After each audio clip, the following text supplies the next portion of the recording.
Es un gusto, queridos hermanos, encontrarnos en esta nueva oportunidad para revisar juntos el libro Testimonio Completo que corresponde para nuestro estudio bíblico de congregación. Y recordando que la información que trataremos ahora es la que corresponde para esta semana del 20 al 26 de noviembre. Asimismo, queremos darnos cuenta que seguimos en el capítulo número 2, con el título Serán mis testigos. Y como resumen, este capítulo indica que Jesús prepara a los apóstoles para dirigir la predicación. Para esta ocasión nos corresponde revisar desde el párrafo 8 hasta el párrafo 15. Nos ubicamos en la página 16. Tenemos el subtema hasta la parte más lejana de la tierra. Esta expresión y lo que se va a repasar está en el relato de Hechos, capítulo 1, los versículos 6 al 12. Empecemos entonces con las preguntas. Párrafos 8 y 9, la parte A. ¿Qué dos ideas equivocadas tenían los apóstoles? Algunos de los apóstoles que estuvieron con Jesús en el Monte de los Olivos le preguntaron: Señor, ¿vas a restaurar el reino en Israel en este tiempo? Esas palabras aparecen en Hechos capítulo 1, versículo 6. Ahora, queríamos saber si ellos estaban equivocados y en qué. Bueno, estaban equivocados de dos maneras. Primero, al hacer esta pregunta, estaban pensando que el gobierno de Dios se le devolvería a la nación de Israel, porque estaban bajo a la dirección de los romanos. Así que ellos esperaban que esto se cambie y vuelvan a ser dirigidos por un israelita. Y su segunda equivocación era creer que el reino prometido comenzaría a funcionar enseguida, porque ellos dijeron la expresión en este tiempo. Veamos cómo trató Jesús el asunto en la parte B. ¿Cómo ayudó Jesús a sus apóstoles y qué nos enseña su respuesta? Es interesante que Jesús, el primer punto o primera equivocación, no lo corrigió, porque 10 días después ellos se darían cuenta que la nación de Israel dejó de ser el pueblo de Dios, el pueblo aprobado, y empezó una nueva nación que ahora se la conoce como el Israel espiritual. Y sobre la segunda equivocación, que ellos querían saber cuándo iba a ser restaurado el reino, Jesús les recordó que el único que tiene autoridad para decidir cuándo se cumple su voluntad es Jehová. Por eso en el versículo 7 del capítulo 1 de Hechos dice: no les corresponde a ustedes saber los tiempos o épocas que el Padre ha puesto bajo su propia autoridad.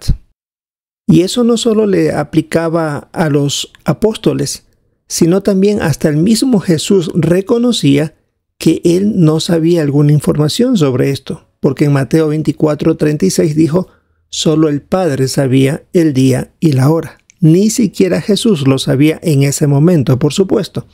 Ahora que es el rey del reino de Dios, claro está, él lo sabe porque él es el que traerá ese día de juicio.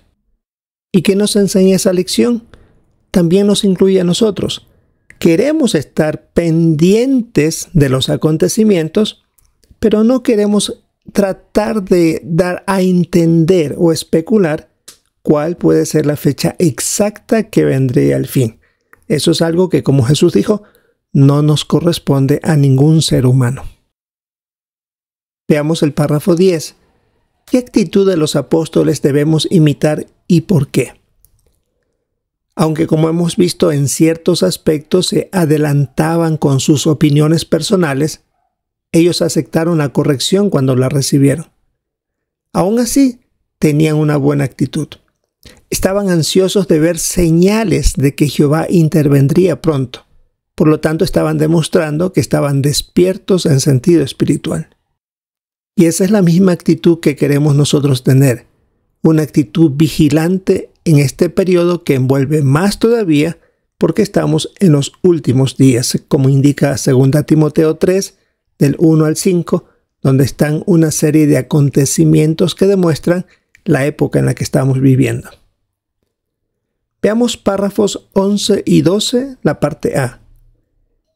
¿qué comisión les dio Jesús a sus discípulos? Bien, en la página 17 tenemos que una vez que recibieron el Espíritu Santo, debían proclamar la resurrección de Cristo. ¿Dónde? En Jerusalén, donde él había sido ejecutado. Luego tendrían que extenderse a Judea, seguirían en Samaria y por último en regiones mucho más apartadas, hasta donde más podrían llegar. La parte B del párrafo 11 y 12. ¿Por qué fue bueno que Jesús mencionara el Espíritu Santo antes de darles la comisión de predicar? Porque fue un buen recordatorio de que ellos recibirían la ayuda del Espíritu Santo. Es más, se indica que en el libro de los Hechos se destaca más de 40 veces esta expresión, Espíritu Santo.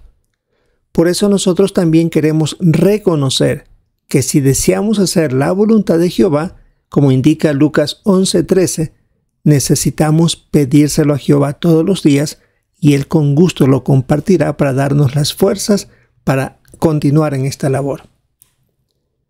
Párrafo 13. ¿Hasta dónde debemos llegar con la predicación?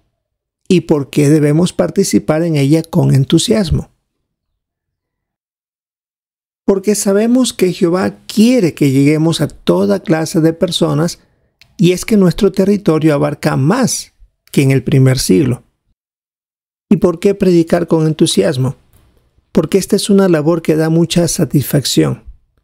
Vamos a hacerlo con entusiasmo porque, como dice 1 Timoteo 2, 3 y 4, Jehová quiere que toda clase de personas se salven y nosotros somos utilizados por Él para hacerlo. Así que no hay mayor honor que tenemos los seres humanos, los siervos fieles de Dios, a hacer esta labor de llevar estas buenas noticias a las personas para que también tengan esa oportunidad de salvarse. Veamos ahora los párrafos 14 y 15, la parte A. ¿Qué dijeron los ángeles sobre el regreso de Cristo y a qué se referían? Para eso debemos ver la nota que tiene este párrafo. En el relato de Hechos 1:11 se indica que una vez que los 11 apóstoles fieles se quedaron mirando a lo alto mientras Jesús ascendía, llegaron 2 ángeles y les dijeron: ¿por qué están ahí de pie mirando al cielo? Este Jesús que estaba con ustedes y fue llevado al cielo, vendrá de la misma manera en que lo han visto irse al cielo. La nota que indica aquí el párrafo dice que en griego este versículo no usa el término morfé, que significa forma, sino tropos, que significa manera. Y es interesante eso porque algunas traducciones o versiones indican que regresará de la misma forma, cuando la traducción correcta, como usa la traducción del Nuevo Mundo, es regresará de la misma manera. Son dos cosas totalmente diferentes. Regresar de la misma forma quiere decir con su mismo cuerpo, o la palabra manera se refiere a la situación, al acontecimiento, más bien que a su cuerpo. Detalles pequeños, pero que la nota que menciona aquí, el párrafo 15, es muy necesaria para entender bien a qué se referían los ángeles. Por eso la parte B dice: ¿en qué sentido Cristo ha regresado de la misma manera en que se fue? ¿De qué manera se fue? Pocos observaron lo que sucedió. Estos hombres, los apóstoles, se dieron cuenta de que Jesús había ascendido hacia su Padre. Nadie más se enteró de eso. De la misma manera, solo los que tienen comprensión espiritual se dan cuenta de que Jesús ya está gobernando como Rey del reino de Dios. Eso lo sabemos por las pruebas bíblicas. Pocos lo saben, pocos lo entienden. Por eso queremos reconocer las pruebas de su presencia y explicárselas a las demás personas con la Biblia, con las pruebas bíblicas de las profecías. Sin duda, detalles interesantes en unos pocos párrafos y versículos de la Biblia que hemos repasado para esta ocasión. Esto es lo que tenemos que revisar, hermanos, para nuestro estudio bíblico de congregación para esta semana del 20 al 26 de noviembre. Si aún no hemos tenido esta reunión, pues queremos aprovecharla y participar en nuestras reuniones y, por supuesto, siempre prestar atención a los comentarios de nuestros hermanos. Si es la voluntad de Jehová, esperamos encontrarnos en una próxima oportunidad.